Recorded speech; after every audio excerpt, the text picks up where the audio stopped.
Who did it drop down by? It would seem to be the most worthy people, right? The leaders of the tribes were not those who were, politically acute, right? They were righteous people. So this incredible gift and this ability to donate to the breastplate and the ephod went to the most eligible people. However, there was no toil that went into that. Right? Easy come, easy go. Right? The Gemara says, "Rotza Adam bekav shalo, mitisha kabin shel chavero." A person would rather have something of their own than 9 measures from someone else. Right? That which you've earned, that which you've that which you've been carrying around, that which you've, right? That has a lot more value. Yes, Leah? Question. How would anybody know in advance what would be the reaction of the leaders? Here, from what you're saying, there's an assumption that they will do it like grudgingly, and okay, so that's why it's like less value, but how would anybody know? Good. So we have a Torah Shabbal Peh, a Torah tradition teaching that when Moshe came to the Nesiim, they said, come back at the end. We have such a teaching, such a tradition. So from there we derive that, I have to see the Or Chaim inside, right? From there we derive, Dov, can I trouble you? On my desk is the Mikros Gedolos, the red one. Thank you so much, Dov. The Shmot, yeah. Actually there's 2 there, get either one of them. We'll have to see from where we derive. I believe it's a medrash. We'll have to see from where we derive that. Okay?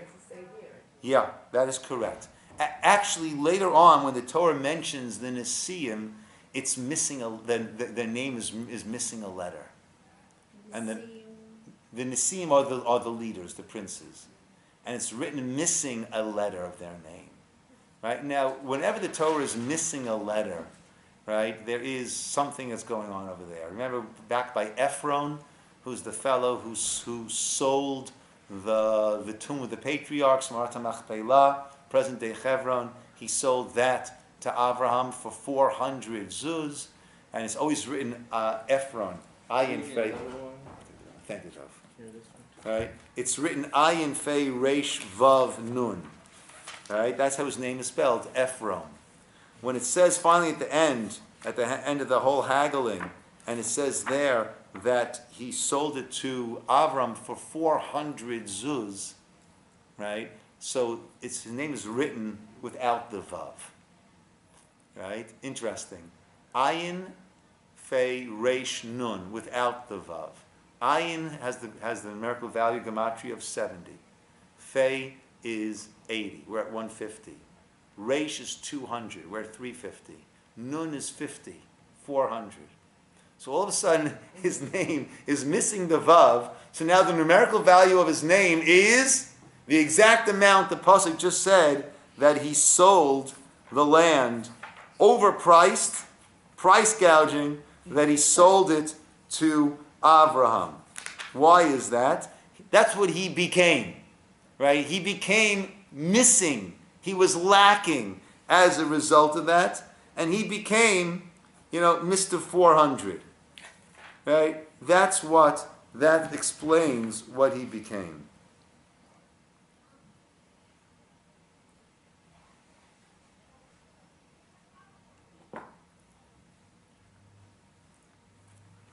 Right, so the Or Chaim says, we find that the Nesiim brought their gift last. When they saw that Israel had brought whatever was needed, and we find that Hashem was makpid, right, stood on that. And we're missing a letter from their name, Vanisiim. Therefore, they're listed last. Okay? So we have to see exactly where we derive it, Leah, but they were the last ones to bring, right? Which speaks of a lack of nediv lev, a lack of that motivation. So in the Chumash, when it mentions the leaders, a letter is missing? Yes, a yud is missing. Nisiim should have a yud and it's missing it. Yeah. So this concept that a person wants that which is his more than 9 of his friends has halachic ramifications. Right? If I find an object, I need to hold on to it until I find the owner and return it. Let's say it's produce and it's starting to go bad. At a certain point, I have to go ahead and sell it and hold on to the money for the owner if and when the owner surfaces. Right? To give the person some, moldy cucumbers is not going to do all that much. At what point do I sell it? It depends. Right? If it's something that's clear that it's store-bought, you sell it at an earlier point than if it's something that it seems to be homegrown. Right? Something of your own, right? We know that. Something that we've worked at, right? I have a guitar. I just got another guitar. I'm very, very appreciative. But my original guitar I bought when I was in 10th grade, 11th grade, and I worked hard to earn the money for that guitar. I worked for caterers, and I was earning $3.35 an hour. That was minimum wage, and schlepping, plates and, cleaning off tables, right? So that $200 guitar that I bought back in the 1970s was a lot of hours. A lot of hours of work. And I love that guitar because I worked for it. In Israel, when we first moved there, so in Israel, the apartments don't have built-in closets. Like here, you walk into an apartment, into a house, and there are closets. You start to hang up stuff. In Israel, you walk into a room, and you have 4 walls and a door to enter. You have 4 walls. And you buy an aron. You go to the carpenter, or you go to a store, and you buy a closet. We were not of much means, so I took a saw, a hand saw. I didn't have a jigsaw, a hand saw, and all of the stuff that we shipped from the States our lift came in a big wooden crate. And I cut the wood, and I built a cabinet. Now, I was not a very skilled builder at all. In my house, my father, Alav Shalom, was a professor, and we didn't fix things much in our house. Right? The general rule was, if 3-in-1 oil or duct tape can't handle it, then we have to call someone. That's how it worked. And in Israel, you have the tris, which is like a shutter. There's a box there, and you have a line, and you pull that, and it comes down. And it got stuck. It wasn't working. So I said to Natalie, we have to call someone. Now, Natalie's father was a silversmith. He worked with his hands. She said, why should we call someone? Let's open up the box and see how it works. That was a novel concept, right? We opened up the box, and we saw there's this runner, and it got off of the track, and we put it back on, and it worked. Right? That was a whole new experience for me. And since then, I ended up, but I built a lot of stuff. I ended up building a lot of stuff in Israel. Right? Now, that which you build is precious to you. Why? It's the same idea of nediv lev, of that generous, volunteering, motivated heart. So, the Nisim didn't do anything wrong. But once again, it wasn't something that they had schlepped around. It wasn't something that was truly theirs. Therefore, it goes down on the list. Okay? We all have that which is ours, that which we worked on. Right? When we take those talents, or whatever that is, and we use that in a nediv lev manner, in a generous, motivated, giving manner. And whatever we do, if we're going to do it, we decided we're going to do it. So we can do it, we can decide to do it in a grudging manner, and it depletes those who we are dealing with, and it diminishes ourselves. Or we can take simple things that we can do, and we do that with a nediv lev, with a generous happy, giving heart, and that transforms us, transforms those we're dealing with, and transforms the whole area around us. We're doing it. Let's do things with that energy, with that generosity, and that's how we have that Mishkan, right? We don't have a Mishkan now. We don't have heaven on earth now. We don't have that now. We have the Kotel HaMaravi, the Western Wall, the last retaining wall over there. We say the Shekhinah never left that, but we can do that Breishit, that Shemayim Aretz. We can do that wherever we are. When we act with generosity, we act with kindness, we act with Nediv Lev, we act with spirituality, then we can have that Mishkan. We could have Kedushat Makom, holiness of the place. We could have Kedushat Hazman, holiness of time. We can have that Sinai, that Mishkan experience wherever we are.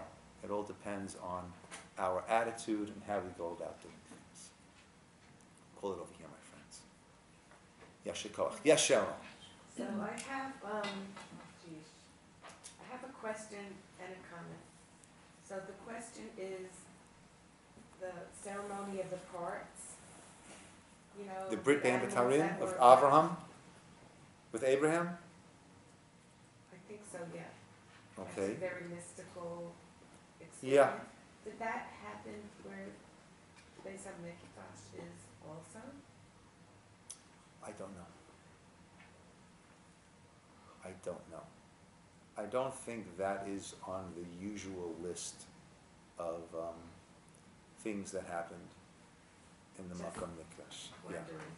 yeah. And then my comment about Shabbos and connection, and also a reflection of heaven and the future and Olam Haba, I guess, that maybe Shabbos also, in another level, is preparing us for the time when we won't be able to be doing things. Interesting, right? The Talmud says that Shabbos is me'ain olam haba, right? It's a portion, like 1/60th of the world to come, right? It makes sense. This is the world of doing, and the olam haba we understand as the world of that which one has accomplished. But some of the things that you're doing is the real pleasure. So you're like let's say some people are making some models, and for them it's fun, it's pleasure. They cannot Yeah. do it on Saturday or Shabbat, so they won't be able to do it. Yeah. Look, there's certain things that we might enjoy doing that we don't do on Shabbos because, look, on the most basic level, we say this often, in Judaism, we do our beliefs. We don't just have beliefs, we do our beliefs. Our belief is in God as a creator, right? So when God rested on the seventh day, God does not get tired, he doesn't need to rest. So how are we defining rest? Ceasing to create. So we do our belief in God as a creator, that comes the seventh day, we also stop creating. A person loves to sculpt, beautiful, right? But on Shabbat we cease to create, we step back and we marvel at what we have sculpted already, and come Saturday night, you can get back to work. But it's a matter of stepping back and appreciating. When they say, stop and smell the flowers, right? There's so much that we rush past all the time. And Shabbat is the time to, I never noticed that tree. I drive past it at 40 miles an hour every day. Never noticed it. Wow, that's quite pretty. That's nice. Hashem himself did that, though. Yeah, that's what we are emulating. Yeah. We say Shabbos is Zecher L'Maseh Bereshit, is a remembrance of creation, and also Zecher L'Yetziat Mitzrayim, and also to remember the exodus from Egypt. Right? So God took us out from slavery, not to become slaved, right, on our own, right, to our work, to our businesses, to our computers, to our cell phones, right? It's meant to be a little bit of an exodus. Yes, Ilana, Dov. You said Shabbos is Zechar Ma'aseh Bereshit. What was the other thing? Zechar. Li'tziat Mitzrayim. Right? We say both of those in Kiddush Friday night. Right? Zikaron L'Maaseh Bereshit, Zecher Li'tziat Mitzrayim. Yeah. Have a good week, everybody. Thank you. Shabbat Tov. Thank you. You too.